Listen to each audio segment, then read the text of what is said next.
5 pocket diaries, each one covering a year in the life of Michael Collins from 1918 to 1922, now in the keeping of the National Archives.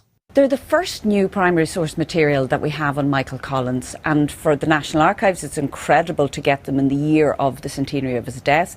They were loaned to us by his nephew's family, Liam Collins from Clonakilty in Cork. The diaries are the subject of a new book, putting the sometimes obscure entries into context. They're not about his innermost thoughts, but what they are about are just getting him to the right place at the right time, most of the time.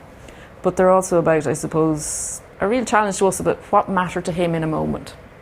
You're finding, matters of state or matters of politics that are clearly appearing, contact with fellow ministers on the one hand, alongside on the same page, he's got to return the gold watch to Johnson's Jewellers that he's bought for Kitty Kiernan because, there's something astray. He is assiduously crossing things off day after day after day. If it doesn't get done, it goes on to the next day and then it gets done.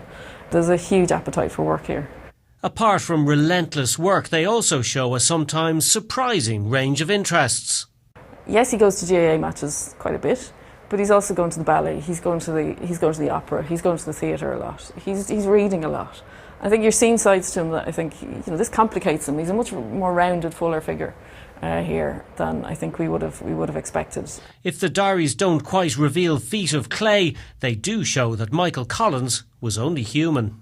He's a thoroughly ordinary, flawed man. One of the ways in which that's clear is how often he has to go to the dentist. Digitised versions of the diaries will also be available in the National Archives in Dublin and at the Collins House Museum in Clonakilty. David McCullough, RT News.